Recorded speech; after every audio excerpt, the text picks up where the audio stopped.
जी students, अस्सलाम वालेकुम। आज हम ऑर्गेनिक केमिस्ट्री फोर्थ ईयर का फर्स्ट लेक्चर जिसमें हम इंडक्टिव इफ़ेक्ट स्टडी करेंगे।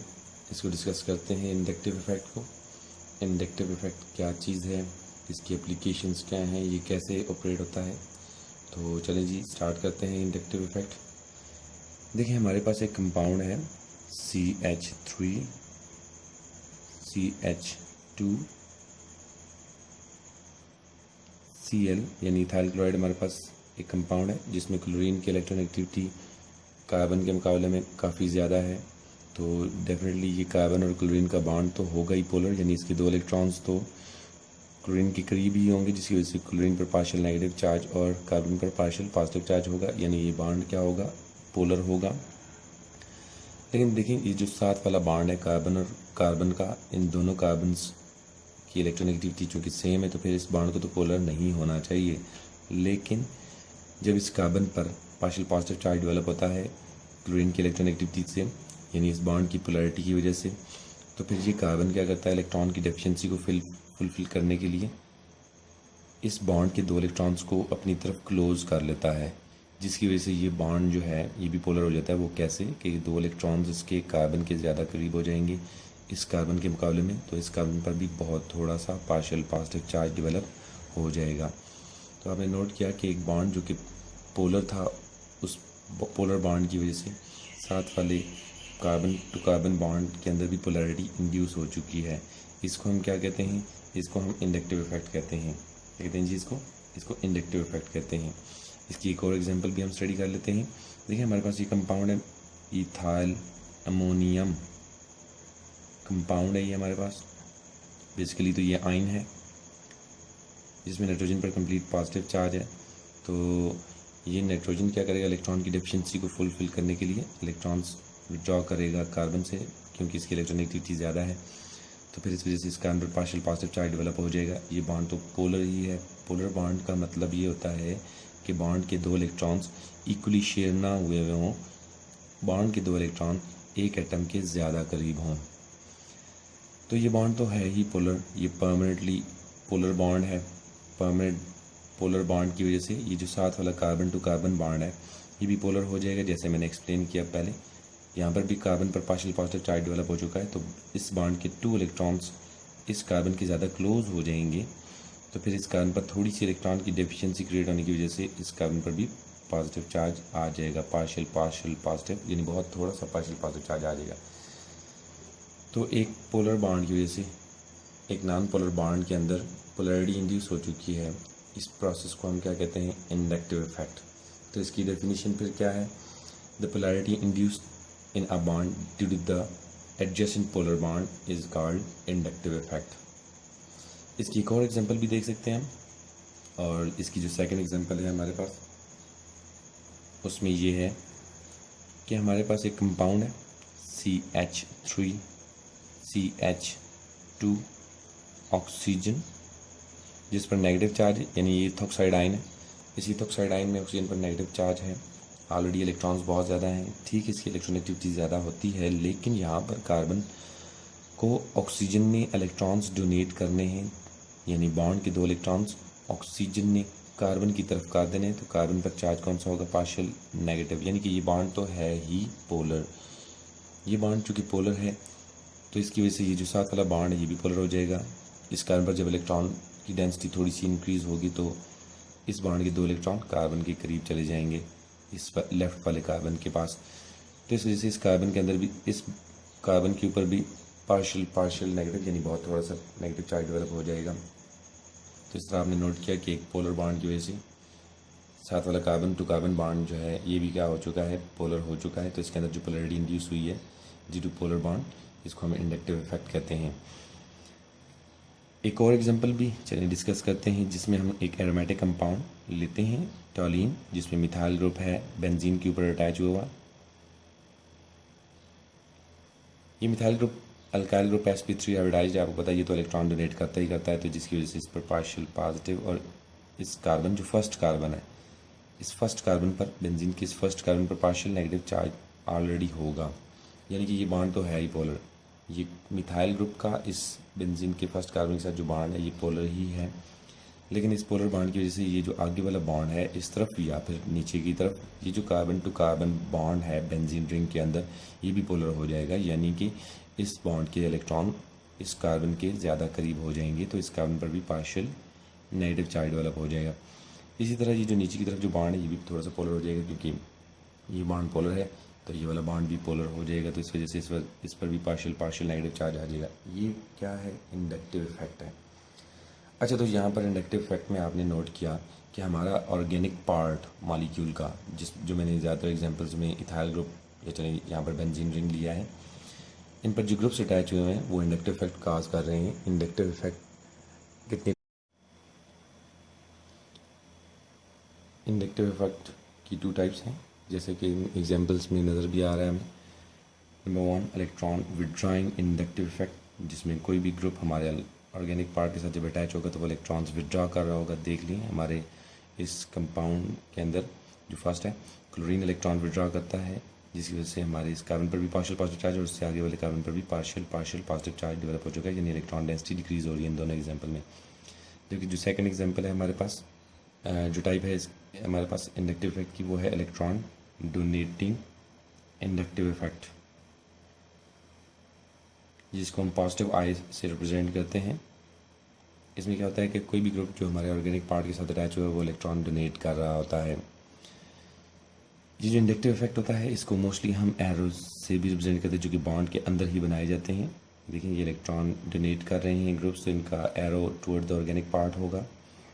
जबकि ये जो ग्रुप्स हैं इलेक्ट्रॉन्स विड्रॉ करें तो इनका एरो जो है away from the organic part होगा, यानी ये क्या कर रहे हैं, इलेक्ट्रॉन्स विड्रॉ कर रहे हैं। ठीक है, तो ये एरोज इलेक्ट्रॉन्स की मूवमेंट को भी रिप्रेजेंट करते हैं कि इलेक्ट्रॉन्स किस डायरेक्शन में मूव कर रहे हैं, यानी किस डायरेक्शन में जा रहे हैं, किस डायरेक्शन में डोनेट किए जा रहे हैं या किस डायरेक्शन में इलेक्ट्रॉन्स विड्रॉ किए जा रहे हैं। तो ये जो डिफरेंट किस्म के हमारे पास ऑर्गेनिक कंपाउंड्स हैं उनमें वैरायटी ऑफ ग्रुप्स अटैच हो सकते हैं हमारे पास ऑर्गेनिक कंपाउंड के ऊपर। तो ऑर्गेनिक कंपाउंड के ऊपर जो डिफरेंट किस्म के ग्रुप्स हैं उनकी हमने क्लासिफिकेशन जो स्टडी की है, इनकी डिफरेंट अब हम टाइप्स देखते हैं। जो इलेक्ट्रॉन विड्रॉइंग ग्रुप्स हैं वो मोस्टली क्या होंगे, या तो उन पर कंप्लीट पॉजिटिव चार्ज होगा या फिर वो हाईली इलेक्ट्रोनेगेटिव ग्रुप्स होंगे। इसकी एग्जांपल हमारे पास है जी, इनकी एग्जांपल है हमारे पास NR3 positive group, NH3 positive group. देखिए नाइट्रोजन के 4 बॉन्ड्स बने हुए, तो जैसे इस पर चार्ज क्या होगा पॉजिटिव, तो ये इलेक्ट्रॉन विड्रॉ करेगा। इसके अलावा नाइट्रो ग्रुप है हमारे पास, ये भी स्ट्रांगली इलेक्ट्रॉन विड्रॉइंग है। सायानो ग्रुप है, ये भी इलेक्ट्रॉन विड्रॉइंग ग्रुप है। कार्बोक्सिल ग्रुप के अलावा इलेक्ट्रोनेगेटिव एलिमेंट्स में fluoro group, chloro, bromo, iodo,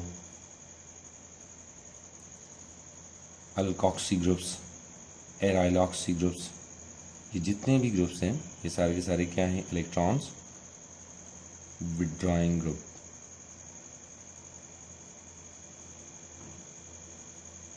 बहुत सी इनकी एग्जांपल्स हैं। इवन के हाइड्रोक्सिल ग्रुप है हमारे पास, कार्बन ट्रिपल बॉन्ड कार्बन है हमारे पास, ये भी इलेक्ट्रॉन विड्रॉइंग ग्रुप होता है। बेंजीन रिंग खुद इलेक्ट्रॉन विड्रॉइंग होता है, और इसके अलावा कार्बन का कार्बन से डबल बॉन्ड, ये भी क्या है, इलेक्ट्रॉन विड्रॉइंग ग्रुप।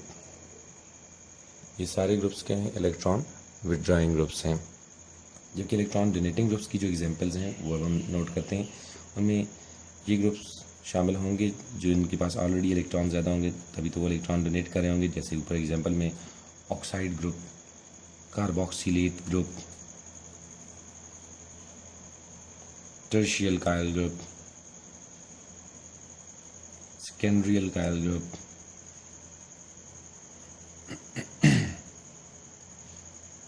प्राइमरी कायल ग्रुप,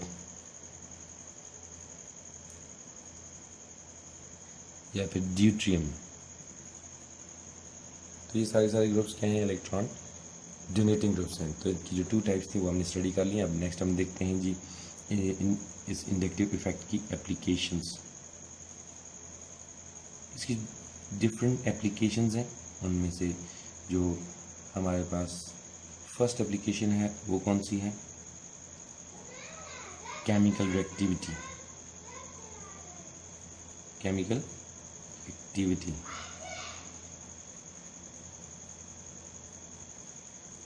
देखिए हमारे पास एक कंपाउंड है, जैसे ऊपर हमने एग्जाम्पल में लिखा हुआ भी है, इथाइल क्लोराइड है। आपको पता है क्लोरो लीविंग ग्रुप लगा हुआ है, और इसमें जो फर्स्ट कार्बन इसको अल्फा कार्बन कहते हैं, उससे आगे वाला कार्बन बीटा कार्बन है।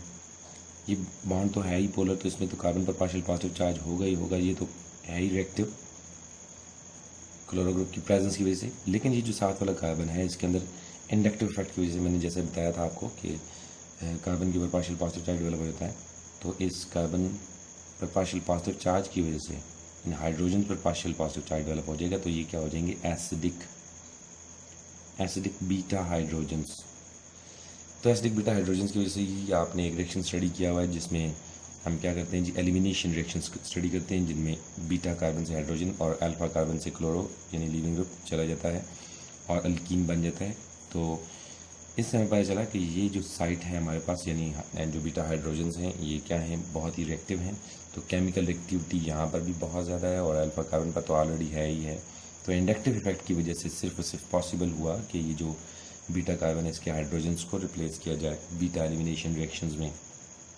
सो this is the site of chemical reactivity in a molecule due to inductive effect. तो इंडक्टिव इफेक्ट की वजह से ये जगह बहुत ज़्यादा रिएक्टिव है, यानी ये हाइड्रोजन बहुत ज़्यादा रिएक्टिव हैं। ये थी इसकी फर्स्ट एप्लीकेशन।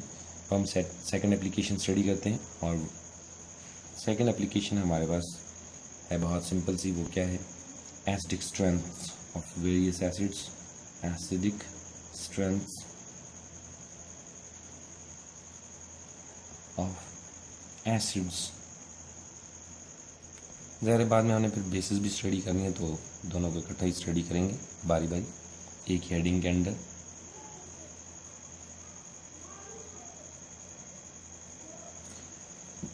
चलिए जी, हम कंपेयर करते हैं दो एसिड्स को। उनमें से एक एसिड है कौन सा, फॉर्मिक एसिड, और दूसरा कौन सा है हमारे पास, acetic acid.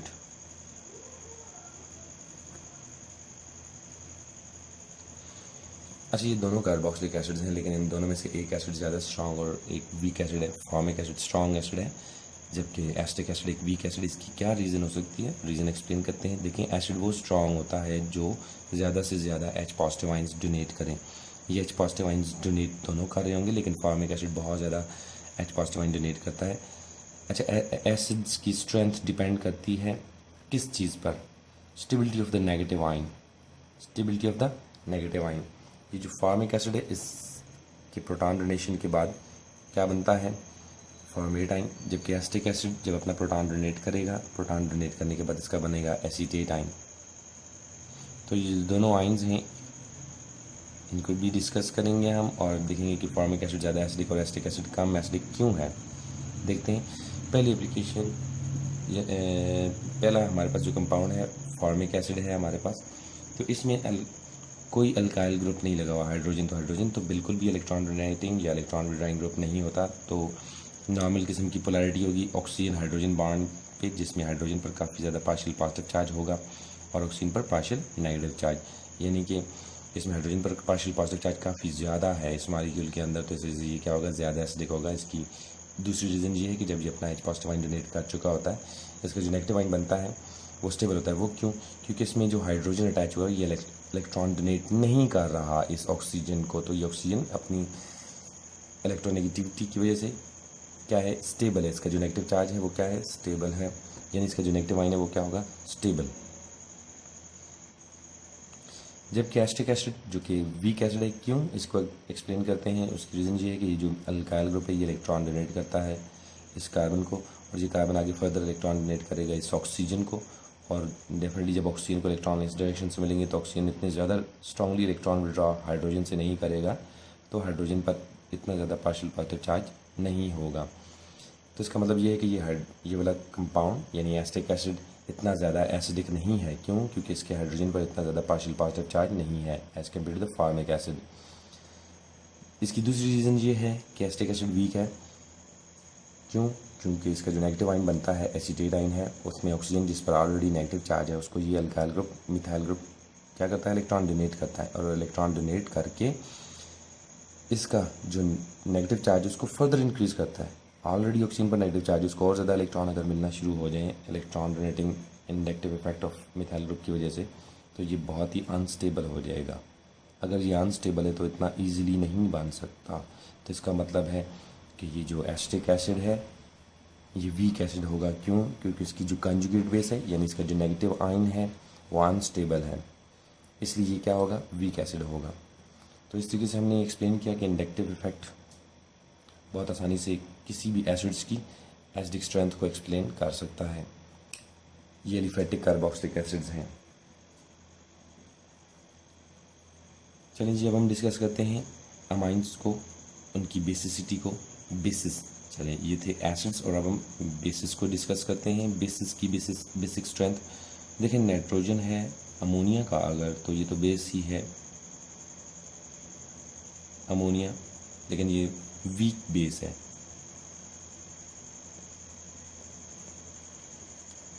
As compare to इथाइलमाइन या फिर मिथाइलमाइन, कोई भी ले सकते हैं आप एग्जांपल। इसमें भी देखिए नाइट्रोजन पर हाइड्रोजन अटैच्ड है लेकिन 2 हैं, लेकिन एक अल्काइल ग्रुप भी अटैच्ड है।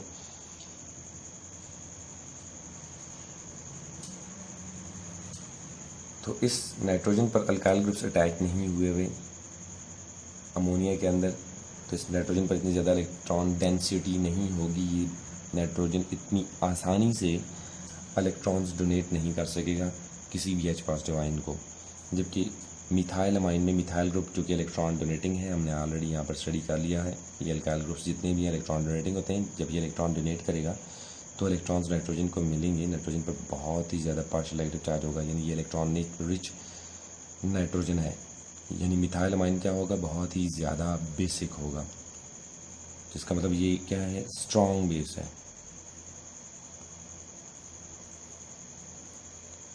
एक और चीज़ कि जब ये H पॉजिटिव आइंस को अपना इलेक्ट्रॉन डोनेट कर चुका होगा तो उससे जो प्रोडक्ट बनेगी वो क्या होगी? हमारे पास कुछ इस किस्म की होगी, जिसमें नाइट्रोजन पर अब 3 हाइड्रोजन होंगे और नाइट्रोजन पर पॉजिटिव चार्ज होगा। क्यों? क्योंकि नाइट्रोजन ने 4 बॉन्ड्स बना लिए। नाइट्रोजन अपना इलेक्ट्रॉन पर डोनेट कर दिया H पॉजिटिव आयन को, यानी बेस के तौर पर उसने बिहेव किया है। तो प्रोडक्ट जो बनी है इसका स्टेबल होना ज़रूरी है। जो बेसिस होती हैं उनका कॉन्जुगेट एसिड, यानी कि उनसे जो प्रोडक्ट में बनने वाला पॉजिटिव आयन है वो स्टेबल होना चाहिए। ये स्टेबल है क्यों? क्योंकि नाइट्रोजन पर जो पॉजिटिव चार्ज है उसको मिथाइल ग्रुप अपने इलेक्ट्रॉन्स डोनेट करके स्टेबलाइज कर रहा है। इसकी प्रोडक्ट क्या है? बहुत ही स्टेबल है। इस वजह से इंडक्टिव इफेक्ट की वजह से हमने एक्सप्लेन किया कि मिथाइल अमाइन बहुत ही ज़्यादा बेसिक है एज़ कम्पेयर टू अमोनिया।